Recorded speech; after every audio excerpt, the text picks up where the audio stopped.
Hi everyone, it's Niamh here and welcome to my art journaling channel. Today I'm going to be playing with some of the new products from the Dina Wakley May 2022 release, looking at the gloss sprays and the new craft journal. So here I am digging into the new craft journal. It's the same size as the other, the black journal and the blue journal, which is my perfect size. I just love it. It's slightly smaller than A4 page, but it's large enough that you can do lots of stuff in, which I really love. The craft pages are that really thick craft, so it's just fabulous.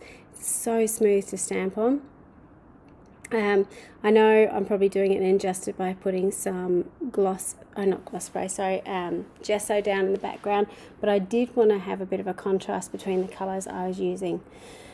So I've stamped out this Dina face stamp. I think it's from the Say Yes set, and it's one that in the past I've actually struggled to use a little bit, and in the last few weeks I've just clicked with it. I just really love it. So having a bit more confidence with drawing faces, I think, and having this as a bit of base has really helped. So I've started off by pouring on, very randomly, some of the new gloss spray. So I started out with a little bit of blushing, then I put it on Sedona, which is amazing, and then this Ancient, and oh my goodness, the metallics are phenomenal. I don't know if you can just see that shine there. It is just pure metal going onto the page.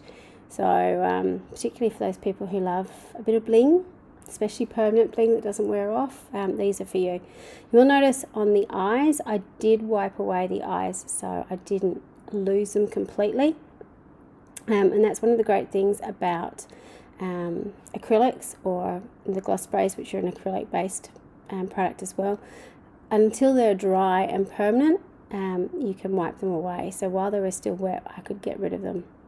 So with this face, I decided to draw in the body and some hair. So I'm basically just using that stamped face as a template to draw in what I want on this page. So it's something to remember, that you can change stamps up, bend them to your own will, change them the way you want them. So if you want to add some hair on, or if you want to change the shape of the eyes or add a body on, you can do all that. You don't have to stick to what's always on the stamp. So I've just drawn a really simple hairstyle, sort of this bun. It is really simple. If I can do it, anyone can do it. I did start out with sketching it with my Stipple oil pencil, but I actually decided to go in with my black Posca paint pen, and the reason for that is I wanted to put some more colours over the background. So I did want something that was a little bit more permanent than the Stipple oil pencil, because obviously that is reactive to water, or to liquid, sorry. In this case, if I'd put the gloss sprays up to it, it would have reacted as well. So I'm just poured out a little bit of the lapis, which, oh my goodness, is a beautiful blue.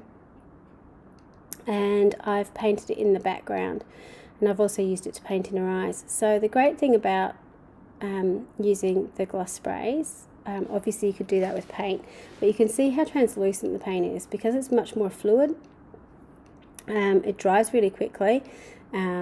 Where I had that Sedona in the background, that reddish colour, it had already dried, so it acts as a little bit of resist. So, I've got that stripe of colour coming through that resists against it. I can see the gesso underneath. It gives me a different colour profile, which I really like.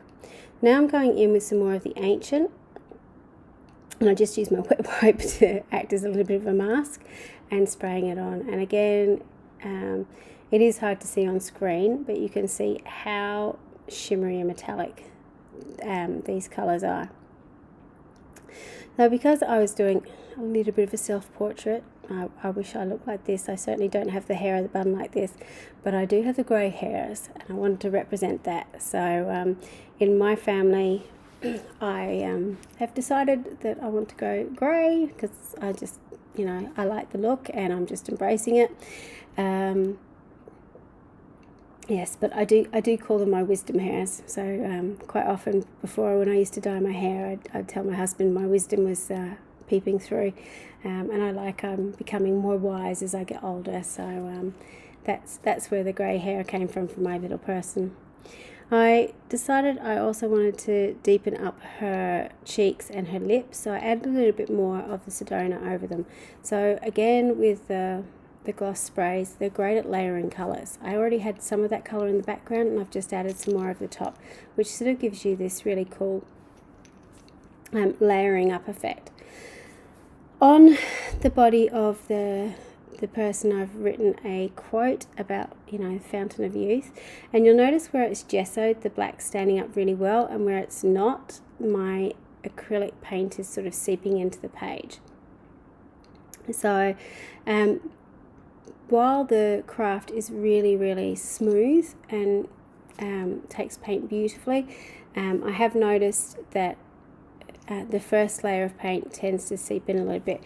Now in most cases that's totally not an issue, particularly in my case because I tend to put paint over everything, but just I noticed it on this page because I had some gessoed and sealed and some underneath that was a raw craft, and it was interesting seeing how the different pens and mediums reacted on it.